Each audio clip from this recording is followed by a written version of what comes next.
Focus Up Show every Saturday, 9 a.m. Tap in or tap out.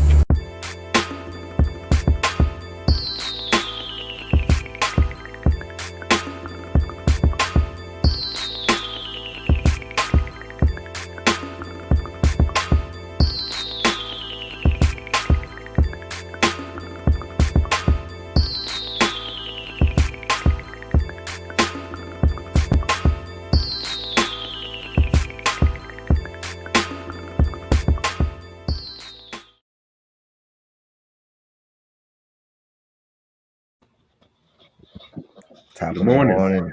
Top of the morning, y'all. Good morning. Morning. Good How morning. y'all doing out there this morning, Mr. El Pooh? I'm doing all right, y'all. How's everybody else? That's right. That's right. First Lady J, how you been? I'm well, thank you. Hope all is well with you fellas too. Our condolences as well. Our condolences. Thank you. Mr. Walk. What up? That's what Great. it is. That's Doing what it good. is. Mr. Ready Nice to guy. go. How was your week? Straight. Got through it. That's right. That's what's up. As always, appreciate y'all coming out to the Focus Up show. It's October 1st, 2022.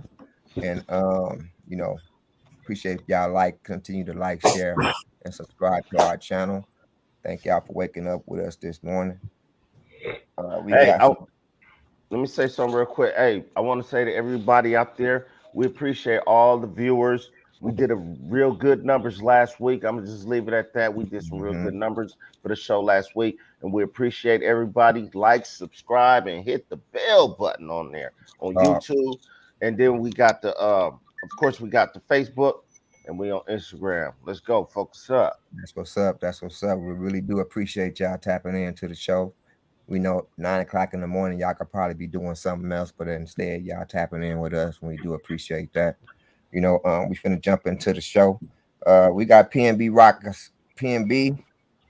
Rock Killers got arrested. Y'all heard about that? Yes. It's good. It's a family. Man, I got one word, egregious. That's disgusting. What's up, Pops? Come on, Pops, are you serious? See, me personally, I'm not gonna just say you're guilty, but you're looking real guilty. You look guilty in that picture too.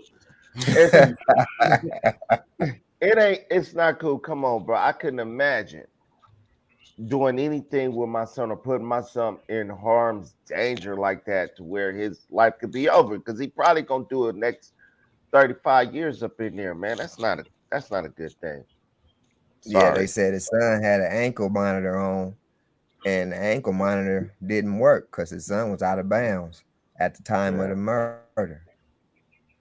Yeah, and the details of what his son did allegedly, man, it's some cold-blooded stuff, man. I'm sickened.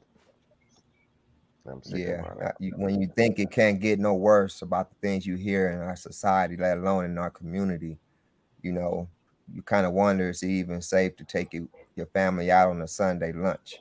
Where can we go in our own community without feeling threatened? And they was already in there. That's crazy. They was already in there just to be there, and then they just decided, hey, let's just do this. That's crazy. Well, it just goes to show once again, when you start complaining about these kids, look at the parents. Then you understand. Yeah, 9 times out of 10, that's the case. 9 times out of 10, First Lady J, we haven't heard your beautiful voice this morning. It's sad. I heard about it, I read, and I was just like floored when I realized it was a family. When they first said family, I'm like, siblings, sister, brother, cousins. But when I saw it was mom and dad, it was just like heartbreaking, just sad, really sad.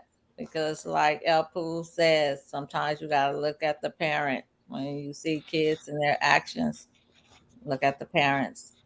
It was very breaking to hear that this is the influence you have, this is the encouragement you have on your kid, and then pops fled and went to Vegas.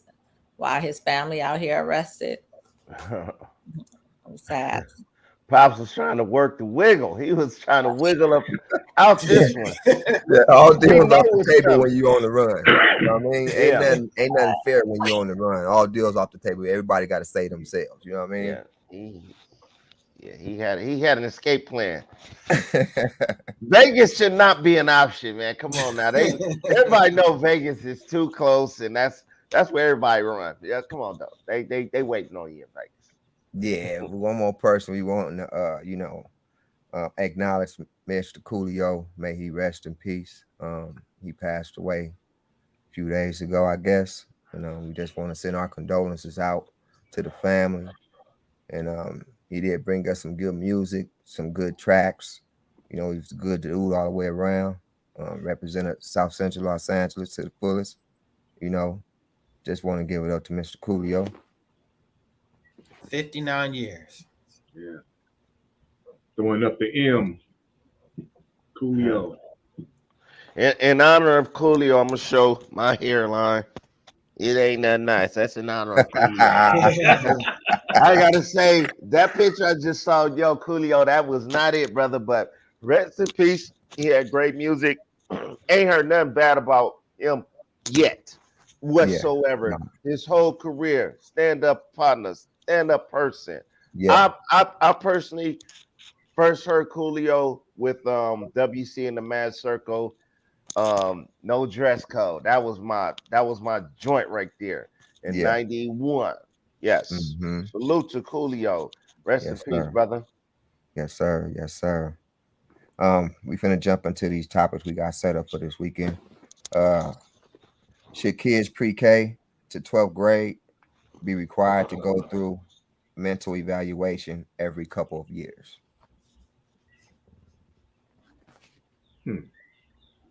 Interesting.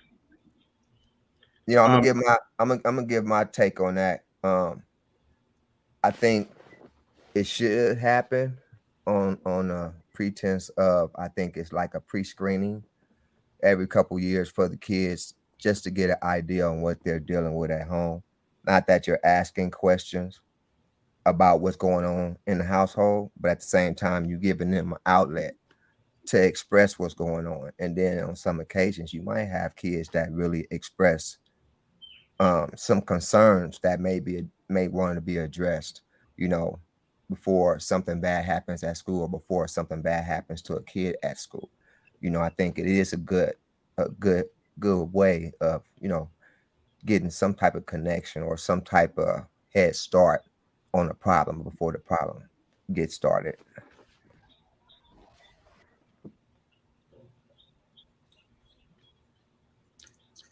Yeah, definitely. I totally support this because when you hear of all these people doing these like shootings and all this other stuff, none of this stuff should just come out of nowhere. You know what I'm saying? Mm-hmm. It has to be starting somewhere, and this would give you an opportunity to see those signs and kind of either correct the course, get them to a better place, or to basically pull them out from doing harm's way. I mean, it'd definitely be helpful to start working on these profiles early to see where people are headed, so we don't have these crazy surprises. I don't think they should whatsoever. I don't think that would be a good idea to start evaluating kids, because it's going to put them it's going to give them ideas to be crazy or something like that. And to do that on that magnitude, it wouldn't be cost effective. It's not enough money to do that. I think it should start with the parents. They should put more memos out to the parents, like, yo, watch that little guy you got up in there. He's kind of kooky. Because no one just snaps and just do something weird. Like, I've been watching the Dahmer, and like, he had signs of mental illness from a young little lad. And that should be watched and looked at. I don't think that you're gonna send your child to a mental evaluation every couple of years. That kind of is kind of silly to me. A silly notion. I'm a piggyback off of Walk. I agree with what he's saying. I feel like we as parents, we know our children. We are there with our children. We raise our children. Um, if a teacher sends information at home about my child's behavior, it's really up to me to seek if I have medical insurance to get my child some attention, let them get evaluated outside of the school system. I feel like it's something that should be done as a family. I believe parents should be evaluated as well. Um, as stated a minute ago, El Poo mentioned if you want to know about a kid, look at the parent. So, parent, if a child has to be evaluated, then the parent should be evaluated as well. It is going to be cost effective, and if you have insurance, they have programs where you can seek help and have your child evaluated. I think that falls on the parent. Let them get their child evaluated. And if it's a pattern that's going on at the school and the teachers feel like there's the parent is not doing anything about it, then they can offer assistance. But I don't think it should be a requirement every 2 years. She agreed with me. She should get a horn for that. Well, first of all, what's the point of having counselors at schools? You know, you got teachers that see it first. They might refer them to a counselor, then the counselor would do whatever they need to do. I think that is the evaluation in a sense. I don't think every 2 years you don't have to do anything like that unless you're showing signs, unless it's warranted. There's no point to just take every child and just send them through an evaluation. It's not needed all the time. But if a child is struggling or acting out, something like that, then it might be warranted. Right. Otherwise, they got counselors. What's the job of a counselor? Well, see, that's the thing about it. You get yourself a counselor that can do the type of evaluation that we're talking about. When I was at Pasture, they had a counselor that everybody got brought in at one point to, talk about what was going on, what you was doing. So, I mean, it was actually happening. So we're just talking about it. That person needs to be qualified to really kind of see those signs and just, it's all it really costs you is one professional on campus. And then you just work everybody through that. Precisely. I mean, yeah, we got counselors in the schools, but come on. A lot of counselors know how to specialize in identifying certain, how can I say, characteristics of a child going through certain issues. I understand, They ought to be. But, yeah, that's the issue. They ought to be. A lot of them there is just collect the check. You understand what I mean? Like I said, there's a lot of hidden signs when it comes to dealing with kids. And the first thing they say, yeah, look at the parent. But at the same time, a lot of parents didn't know their kids was killers until their kid did that murder. You understand what I mean? Yeah, or but didn't there's even care. something from within that's going on with that child. Some things may start from home, which it's going to kind of like have something to do with our topic that's coming up. There are things that if parents get more involved in their children. Yes, I understand some kids don't open up and talk, but some parents don't take the time to get involved in their children. Some parents, when they get home, they're just rushing home from work and maybe feed the child. They may not take the time out to find out how was that child's day, what was what's going on. They may not go and check their child's room and see what's in their child's room. They may not check their child's backpacks to see what their child is carrying out in their backpack. So it does start with the parent, if you ask me. It definitely does. It starts at home. Yes, teachers are there with our children throughout the day, but we go to bed with our children and we wake up to our children. We are raising our children too. So you can tell when there's a pattern or behavior difference in your child. But as a parent, you have to not feel like, oh, I don't want no counseling, or I don't want to seek help, or I don't want nobody to feel like my child is mentally disturbed, And like I said, we have insurance, or now it's the Obamacare, Cover California, whatever you want to mention about insurance. There's help out there. It should not just fall on the school district, because counselors cannot just assess these children. You have to have psychiatrists, psychologists. There are steps. So a counselor alone for a whole campus is not going to get the job done. It takes a village. That's just one piece of it. Right. And this this is sort of like the Columbine incident. It was like, I mean, this is years ago, like over 20-some years ago, where they was making bombs and had guns and all kind of stuff just in their room. They was prepared to do the mass shooting. That's just a parent that just didn't go in there and check, like, what the hell you got popping up in here. I remember every day I used to go to school, it was Pops would drop us off and he would do a random search of the backpack straight up. He checking us out. What we got? What's in there? What's in that backpack? Just out of nowhere.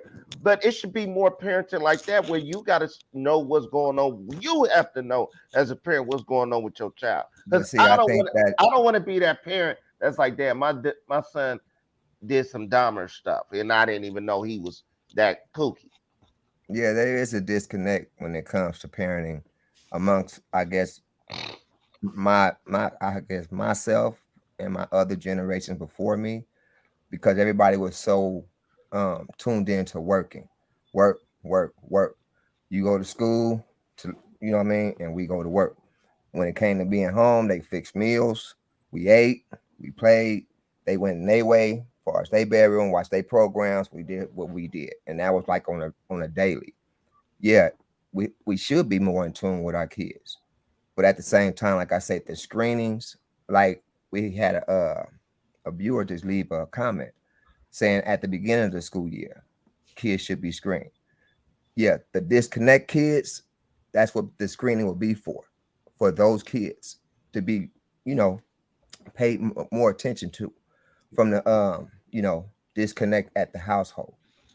Because we have to start somewhere. We have to figure out some type of solution. And right now, the solutions that we're dealing with is not helping our kids right now. Nobody's paying attention to these kids in school. They have these titles, but the titles are not working.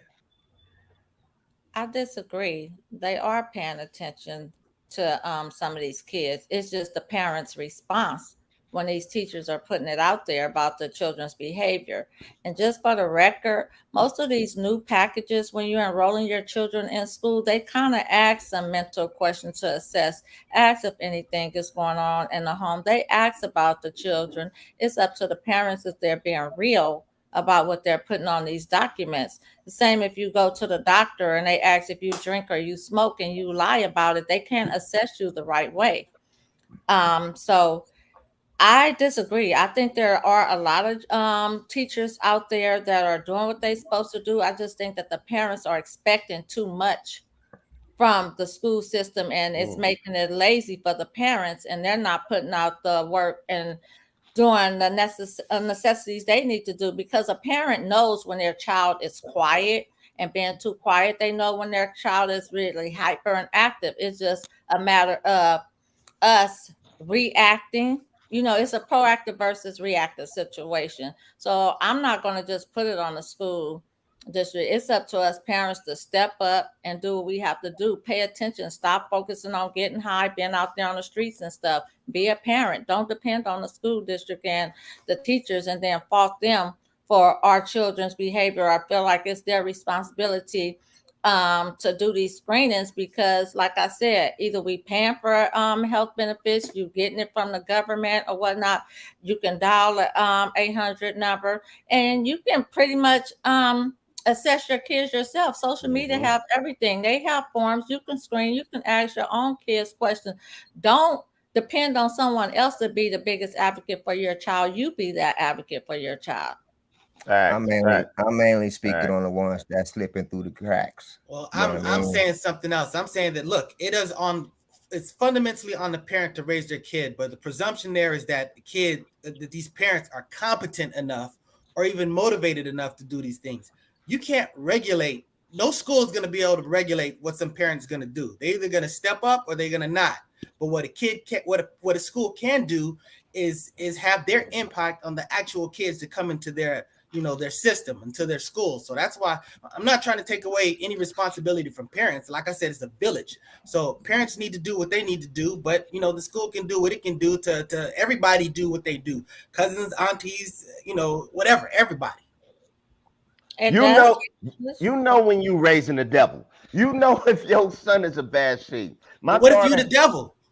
That's what it is. You made to think you're doing what you're doing. That's what I was about to allude to before you rudely cut me off. Don't cut sorry me about off. that. Don't interrupt me when I'm interrupting you. It's like a situation my daughter had, and she got into a little fight with a little boy. Now, but the little boy called her the B word. Now I know kids get into it and stuff like that. It's not a big deal. I think wasn't tripping. Her mom was going bananas. I'm like, it's not that big of a deal. But I want to talk to the parents about what the little boy said. I went there, I talked to the mother, and then I went to slap it out of that. I went like, and then I see where it came from, and she knew she was raising a damn devil. So but I feel it starts with the parents. It always starts there. But, my daughter is perfect. Yeah, I agree. It starts at home. At the same time, we're just trying to come to some type of solution for the kids that's slipping through the cracks. You understand? Ain't no solution. That's no the solution. issue. And if you do a mental evaluation at the beginning of the school year, what's going to happen every semester, every week? The behavior changes or whatnot. What system do you have implementing? Like you said, a viewer said, screen them at the beginning of the year, but things happen throughout life, throughout that part. You could say, oh, well, I screened the child at the beginning of the year, but they were fine. But at the end of the year, they killed everyone. No, but the next year, maybe you catch them before it gets to that point. Maybe it doesn't all happen in 1 year's time. I mean, it's better to do something to not to do nothing at all. Well, let me say this. Even if they evaluate them and they find something wrong or something alarming, and they inform the parents, it's still up to the parents to react. That's what I'm saying. It always comes down to the parents. Thank you. Another part of the problem is these parents are not like our parents. My mother never knocked on my door to come into my room. Never. Because it was her house. And I understood this is her house. I live here. It's a privilege to live here. Well, my kids understood this. Even if I didn't live with them, you still my child. You know what I'm saying? So I have authority over you, and you have to respect that. And these kids get away because they don't have that respect that we had for our parents, because our parents ingrained that in us from the beginning. And that's how I did my kids. And that's why I hope they do their kids. And that's what I pass on. And that's why I suggest, and everybody's not doing it, and that's on them. We can't even have our door closed. The door cannot be closed. Like if I came home and I seen that my door was even closed, it would look weird. It would be like, damn, why the door is closed? We couldn't even have the door closed whatsoever in the house, period. Right. Yeah. It's a whole different breed out there right about now. Like you said, knocking on the doors, just going to your own bedroom. Yeah. Whether your child is in there or not, you paying rent, they not. It doesn't make sense. But, this is the generation that we're dealing with, and we just need to figure out some better solutions because, it was just another school shooting. I don't know. I think it was, I want to say in Oakland or something like that, but, it was just another school shooting. So, we just need to figure out some better solutions then. Better. That's the key. Better. That's the whole point on that. But we're going to move on to the next topic. What would you do if your child is being bullied? Violence. What'd you say? Violence. Look, I'm gonna talk to somebody. I mean, like, first of all, my kid never had that issue because they understood that. Look, you just go to school. You worry about that. I don't need you fighting. My child was a daughter, so I'm like, look, you have some issues. You let me know. I promise you, I'll get it worked out. Because if I can't get it worked out with the school, if I can't get it worked out with the parent, I beat everybody up, or worse. So, I mean, again, I'm gonna talk to you as an adult, always respectfully, but I have some requirements when it comes to my children. You're not gonna respect that. It's 0 or 10. It can be war if it needs to be. That's just what it is. I remember an incident when I stayed in Vegas. My cousin, her son was going through an issue where he was getting bullied, and she brought me up there with him to have a meeting with the counselors or whatnot, because she was like, what are you guys going to do? Because if you guys are not going to do nothing, then we can revert back to how we used to do it back in the day, to where you get somebody to whip the bully's butt and all that stuff. Like, and it was really a situation to where she was like, you guys have to handle this. He's catching the bus, he's being bullied on the bus with a certain kid. That has to be handled from y'all. Now, if y'all not going to do nothing, then we're going to have to do it how we used to do back in the day. Because I remember when I was a kid, I was like the smallest and the youngest. I had like 3 big brothers, a bunch of cousins, bunch of boy cousins. So I really never got bullied because I had a lot of people to choose. Like, yo, cat over here, whip that behind. Then I had a brother that was just a year older than me. He counted all the times that he done whipped somebody behind before for me. I had squabbles myself, but if a job was too tough, I had a whole bunch of people. Not everyone has that. A lot of kids are just the only child and they don't have any older cousins or older brothers. So it has to be handled within the parent to the said parent, the other parent.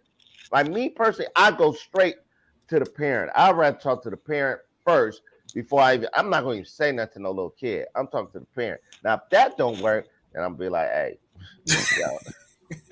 hey, Jaywalk, your mic keeps sliding around. I think your thing keep hitting and making that noise. Yeah, you need to get one of these mics. or you need some tape on there or something. Yeah. I got you. But yeah, when it comes to your kid being bullied, of course you want to try to talk it out. But in the end, I always told my children, if somebody hit you, hit them back. And don't just hit them back like they hit you. You better hit them back harder, And I always told them, make sure you don't throw the first punch, but you make sure you finish it if they put their hands on you. And, but at the same time, I've always told them, if it's somebody you could talk to about the situation, talk to them about the situation. But at the same time, if you have to defend yourself, don't let nobody just hurt you. You stand up for yourself and you defend yourself. Period. Hey. Absolutely. I was hearing the same thing growing up. If somebody hits you, hit them back and hit them back harder. Hit them back with a piece of wood or something. You make sure they don't hit you no more. And same goes here. If my child's being bullied, hey, that's a part of life. That's part of growing up. It's how you handle it. You got to handle a bully. And running and telling, that ain't gonna handle it. That bully gonna come back and keep on bullying you. Unless you got a big brother or something. Something like that. But somebody got to handle it. Very kid. Yeah. I'm have to say this. If a child is being bullied, yes, we all teach our kids to hit, fight back or whatnot, but it needs to be known, and especially if it's happening in the school, it needs to be addressed to the parents, to the school officials. Because let's say if we're teaching our kids to hit this, and that, and if our kids go and harm, kill, shoot, or stab somebody because they're being bullied, but there's nothing on record that has been said that our child has been bullied. So we have to be careful with what we're telling our children when we say if somebody hits you, do this. There are steps that still need to be followed. The other thing is bullying is very serious. A lot of children end up committing suicide behind being bullied. So we do have to take steps. Some kids react out of fear and just go and do crazy things, and then our child may end up in the system or in jail and just feel like our child just attacked somebody for no reason, and there's no proof or no record that they have been bullied because no one has opened up and said anything to parents, to the school, to the police. Yes, I will take matters into my own hands after I follow certain steps. The matters that I take in my own hands could be relocating my child to a different school, could be getting my child help, counseling, getting a better understanding of bullying so they won't react or go commit suicide. I have to let my child know that, yes, I am there for them, but violence is not always the answer. As far as I'm concerned, we do want to react, but once again, we still have to be proactive versus reactive, because there are incidents where kids will snap and just go and attack someone. The person don't even have to do anything to them that day. They just might be walking down the school hallway and just start beating on that person because they were being bullied, but the child never spoke out to get help as well. Or when you go to ask for help and no one is helping that child as far as the school or the parents, it is up to us parents to take matters into our own hands, but it's how we handle the situation. Facts. Yep. Well, still in all, I'm gonna say this: when I was growing up, I was bullied. When I got a little older, I became the bully because I stopped taking it. So if you tried to, cross me the wrong way, you got dealt with quick. I ain't gonna say I really was a bully, but I wasn't taking nothing. That's just what it was. My temper got short, and I was destructive. But then I learned, to correct that because, I became a man more or less, a young man. And I had older, people talking to me and mentoring me and showing me a better way. So even with bullies, everybody needs some positive mentor, some type of positivity around them to steer them in the right direction. Some bullies bully because they don't know no other way. Some people do it because they having their heart at home. There's all kinds of reasons why bullies are bullies. Some people just come from a bully family. Just the whole family is just bullies. It's just inevitable. But here's another thing: bullies know who to bully too. They only pick on certain people. So, yeah. If you want to be that victim, go. If you're weak, don't be weak. The ones that commit, I'm sorry to say this, and this might not sound right, but those that commit suicide are weak. And it's just suicide is a punk way out for any reason. Yep, that's an opinion. That's it is. Like I said, it's my opinion. It's not I share that opinion. It's my opinion. But it's a punk way out in any situation. In your opinion, but let's That's a whole nother show. I agree with you. I agree, but come on now. If somebody's probably watching who child did that, like I do have a friend who her son did commit suicide. He was like 12 years old. He jumped off the balcony at school head first. Oh, it's terrible. It's sad, but I mean, it's still weak. But yeah, no, I hear you. Yeah. Mr. Boy Bliggity Black says that's harsh. For a 12-year-old, you cannot consider that to be weak. And I respect your opinion. But for a 12-year-old, they still have a child mind. So, like I said, if they don't feel like somebody is there to help them and feel loved, like, Mr. Nice Guy keeps saying it takes a village. If these kids don't feel okay to open up, it's not that they're being weak. They don't know what else to do. And so for them, they tired of it. And, I've never been suicidal, so I can't say what it feels like to be suicidal, but I don't think it's just a weak way out. People just deal with things differently. And for kids, they don't know any better. I just wanted to chime in. Sorry for jumping in on the show, but goddamn, y'all saying that's weak. That's so insulting, man. It has to be addressed, man. You can't, like First Lady J said, you can't, a 12-year-old committing suicide, calling it weak and punk. That's so insulting, man. It's disrespectful, bro. Weak is basically like an absence of strength. It's like hot and cold. It's like cold is just, how heat works. The coldest thing that can possibly be done, 0 Kelvin, is just a lack of heat. But so it's not so much. It's not dogging you to say that you're being weak. I heard the word punk. Punk is like I said it. Okay, that's hard, but I'm just saying that weak is just a lack of strength. It's not. It's nothing to be ashamed of. It's just like being fearful. You can't be brave without having fear.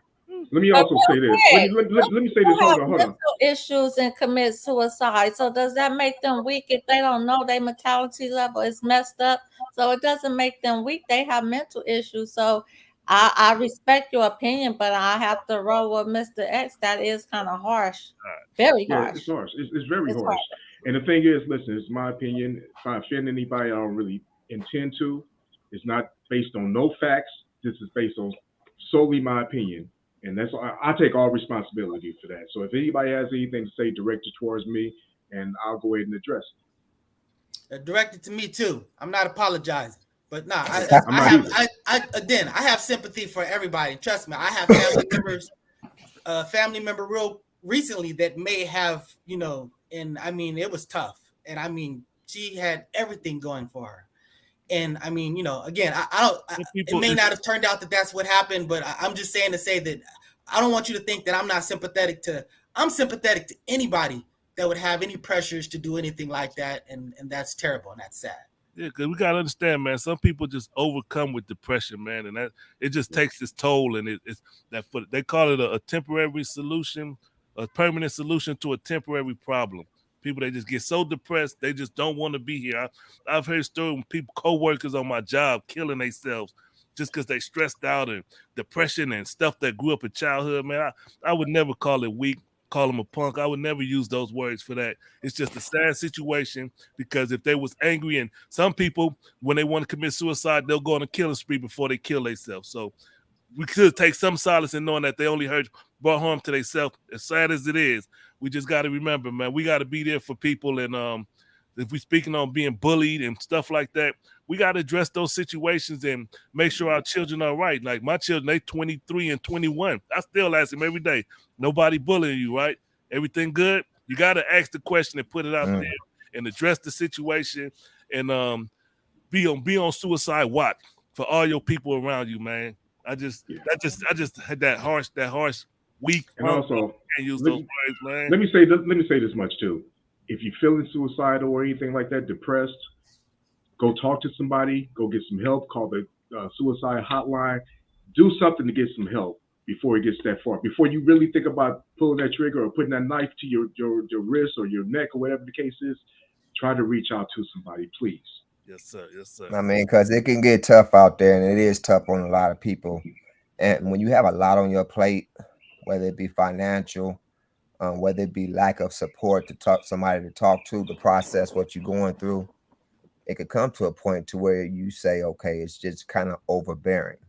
And with you looking for answers, like I say, it gets difficult out there when you don't have nobody to talk to, man. So I can't say I know what it feels like to want to commit suicide, but the tendencies, I can't say I haven't had them, going through a lot of hardships and going through a lot of tough times.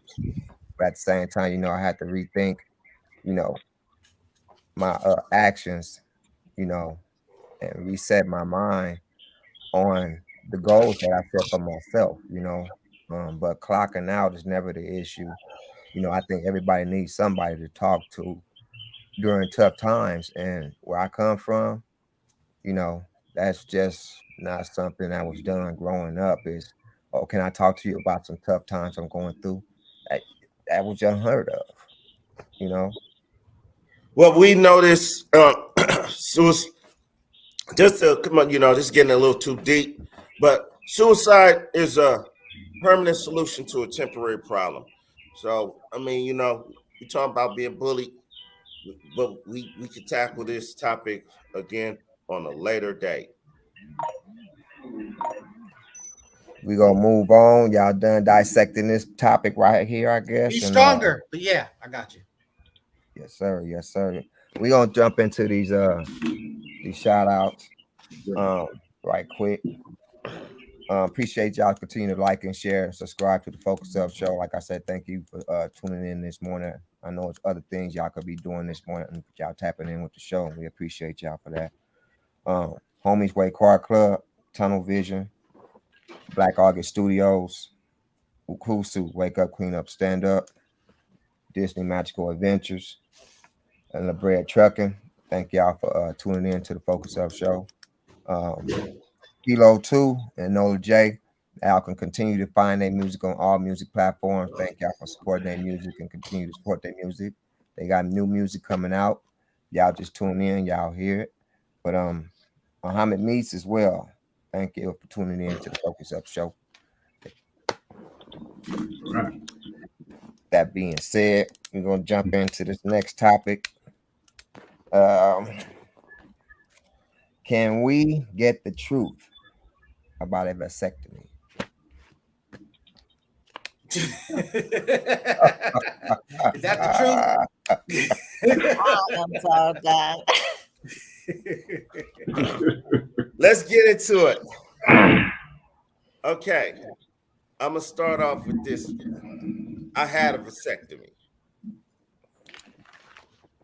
No.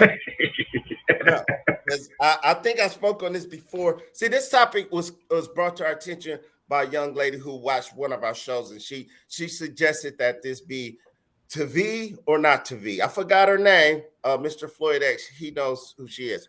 But to V or not to V, to have a vasectomy or not.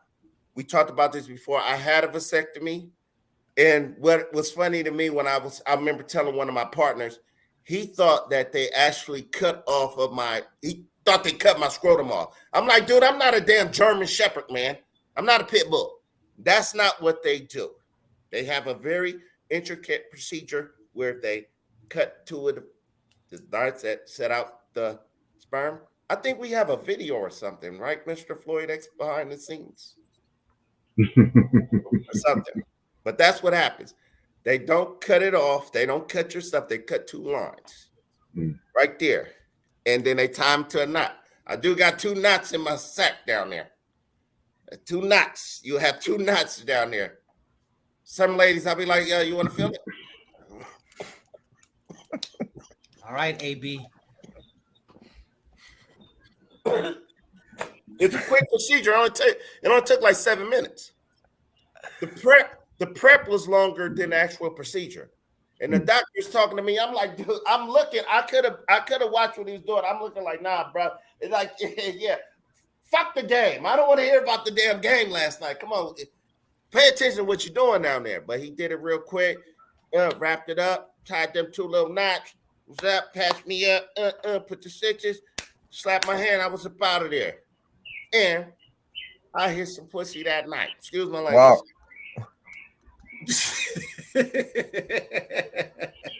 Yes. Now go ahead. Where we at? That's the truth about a vasectomy. Yeah. That's the truth. It's not a castration. A castration is where they remove your testicles. All they're doing is putting some incisions in the vas deferens, and basically your sperm is still the same material, just doesn't have, the thing to get you pregnant in it. Yeah, the seeds go dormant after a certain amount of time where they're not going nowhere. We're talking about the baby making. I don't want to say sperm, because sperm is actually the liquid, but the kid makers, they go dormant after a while, and then after a year, that's when it totally dries up and it just doesn't work no more. But the fluid still works. That fluid is the shot, baby. Fluid is working. Well, it's like eggs. Like, for example, hens will lay eggs whether a rooster is involved or not. So you'll get an egg, but what the difference between an egg that's being fertile is that a rooster has got involved. So we're eating all these eggs from the grocery store. Those aren't necessarily all baby chickens. In fact, most of them are not. They're just unfertilized eggs. So that's all it is. You get unfertilized sperm, but you're still fully functioning sperm with all the attributes of sperm except for impregnation. It can be undone, but it's supposed to be a permanent procedure. So it's something that shouldn't be done expecting to be undone. This sounds like biology class to me. Hey, we talking about the truth of vasectomy. I just want to chime in real quick to make a correction to what Mr. Jaywalk said. The semen is the liquid, and the sperm is the actual. Yeah. Yes, sir. Yes, sir. The sperm is what actually impregnates the woman. Yes, sir. Inseminates the egg. Go ahead, Lady J.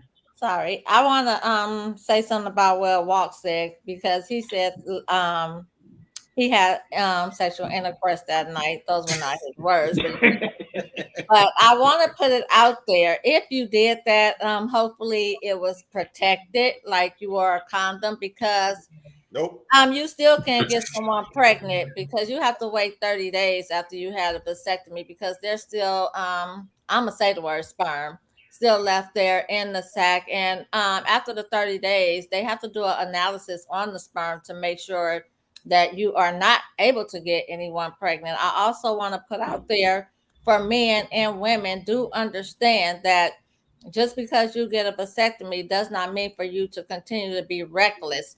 It's protecting you from getting people pregnant, but it's not protecting you from STDs. So for some of us women, we'd rather get pregnant than to get herpes and be stuck with that lifetime situation. Yes, having a child is a lifetime situation. And just like herpes and child is to death do you part. So I would rather the child than a herpes. So don't go out there slinging that sausage that you were just holding up as if it's all good. You can't give someone an STD. Herpes, the gift that keeps on giving. Yeah, I saved that part for you. Not for me. Yeah, it's to each his own on that. I'm sexually active, but I'm just not that sexually active. You know what I mean? To a point to where I need, as you get older, I think you do need to tone it down a little bit. If not, yeah, you more running into more risks, on the diseases that's out there. You know, so it's to each his own on that one. I keep mine straight. I'm a person. The reason I had a vasectomy, it was just like I had my 5-year-old son. I was like 40. Damn, I was like 42, 43. And I was like, damn, I'm kind of old to be still having kids. Like, damn. So that's why I had it. It was like I was done having children. But it wasn't necessarily just so I could have unprotected sex with a whole bunch of different chicks and every night and get popping and cracking it. Wait, hold on, I lost my train of thought. But anyway, that's not why I did it. But it was more or less so make sure I don't have any other children. I was done having kids, was per se. But it's not about just like, oh, you just want to slang it unprotected. Because I feel this way. If you have sex, whether you wearing a condom or not, or there's a possibility of making another child or catching some type of STD. That's just if you have sex. The only prevention for not having a child is abstinence. And that ain't happening. Well, let me be clear. I was putting it out there for educational purposes because we're trying to educate people about the vasectomy. So I wanted our viewers to understand that just because you have a vasectomy, it does not protect you, because some people are naive and feel like, oh, well, I can't get them pregnant, but be mindful of what you can do. You still can catch something, you still can pass something on. So that's why I mentioned about the STD. And also vasectomies, just as well as tubal ligations, they're all personal choices. They really are. It's up to the individual, or if you married, you have a discussion with your mate. At the end of the day, it's still a personal choice. Um, it's not as invasive as a tubal ligation, but I respect the man that makes that decision. If you're making it just what's that movie? It's an old school movie, but the child just gets a vasectomy before he even has a child, period. It's a personal choice. You guys probably remember the movie with Diane Carroll, Claudine. I believe it, because there was so many kids in the house and the mother was on welfare. The child made a decision to get a vasectomy for that reason.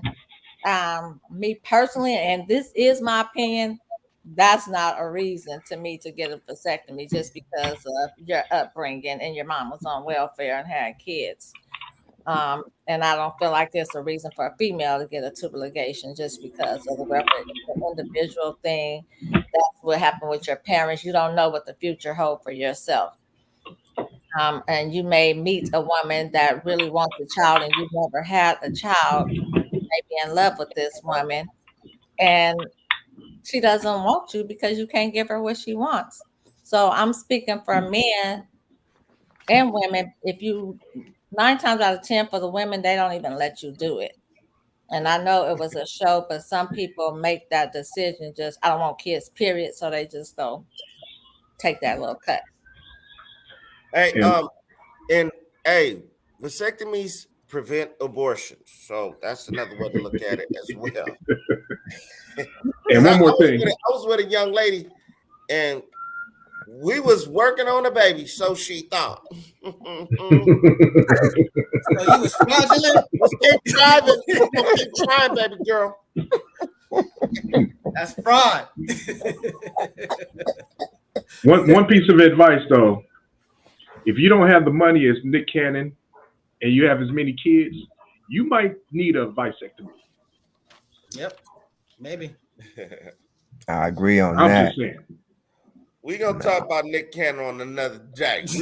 We talked about Nick Cannon last night on the Friday Night Live show. We're going to get back to him, his stupid ass, his goofy ass. We're going to get to him on maybe a few. I mean, I think Coolio had just as many. May he rest in peace. Well, I mean, what Nick Cannon is doing ain't nothing new. It's nothing new what he doing. I think Rick James had just as many. Hey, they all had money. They all had hits. Rick James had as many. DMX had just as many. Genuine got 9 kids. So you know they all in the race. Genuine didn't have that many hits. He better get that V.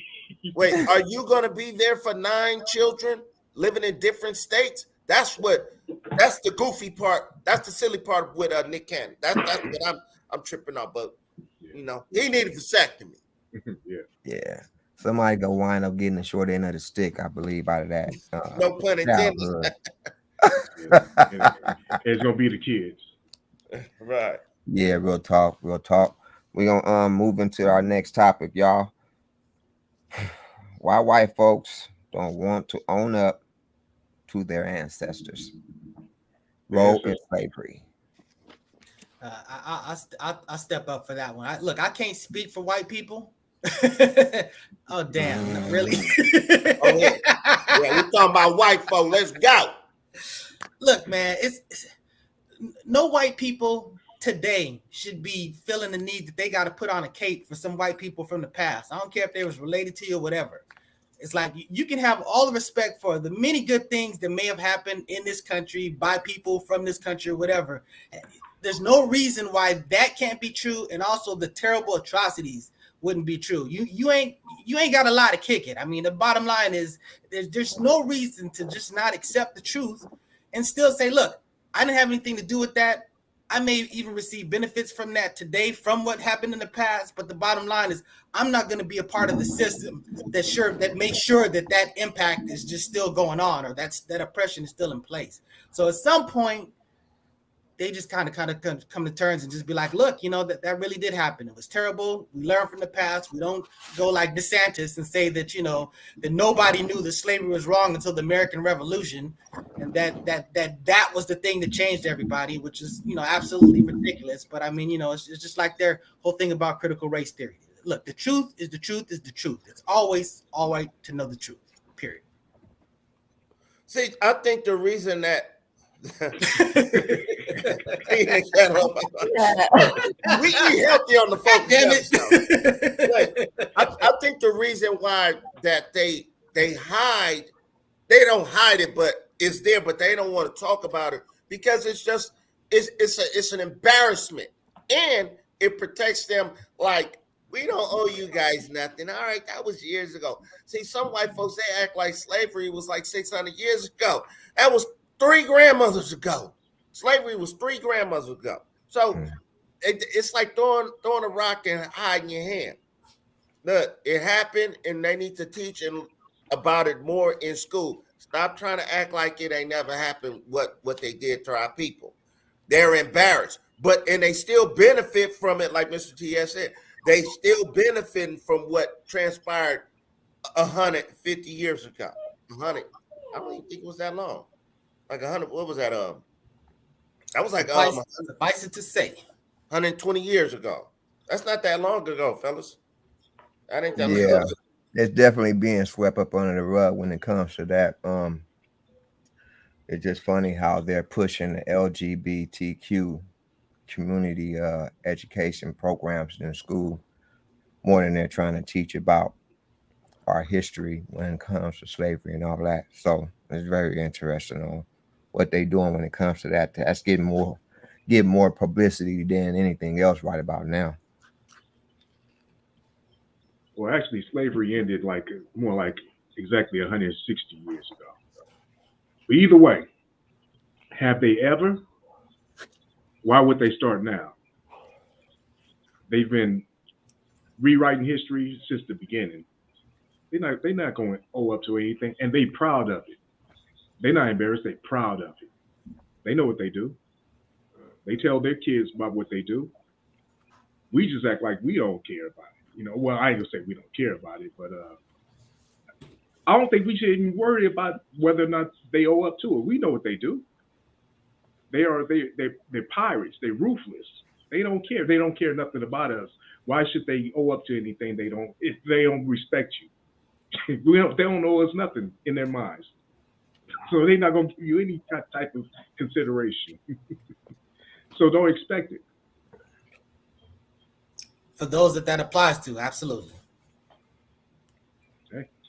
I feel like you have the good ones and the bad ones, and I feel like the ones that are supposed to be the good ones, this is my opinion, they may feel like it was before their time and they don't want to relive it. They didn't have anything to do with it. It was their people.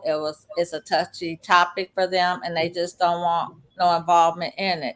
There are some people that are still racist and just don't care to mention it and don't want to own up to it. And that's just my opinion. But there are a lot of white people that actually do acknowledge it, and they don't have a problem acknowledging it. I mean, so it's not just a total swath, but I mean, it is an issue, especially on the other side, the blue side. I guess it's the blue side, the red side. Well, left wing, right wing, same bird. Same bird. Well, with that being said, y'all, like we about to come to the end of the show. I don't know. We had a little bit of small talk. I don't know if I wanted to address where your money is going these days. But mine Gas. is going to gas and bills right about now. Gas. Food. Mine is going on my necessities. Yeah. My necessities, and hoping to have some later to invest in more money. Mm-hmm. Well, my mind on Keenan Thompson. Chris Red, you a sucker, brother. You a sucker, brother. If I was King Thomas, I need that fade, my not for real. That situation pissed me off. Keenan Thompson is SNL character, and his boy is messing with his ex-wife. Oh, you boy, you gotta catch your hands. I need that. I need it. Wow. After they line it up, I want to line it up with Chris Red, bro. For real, sucker.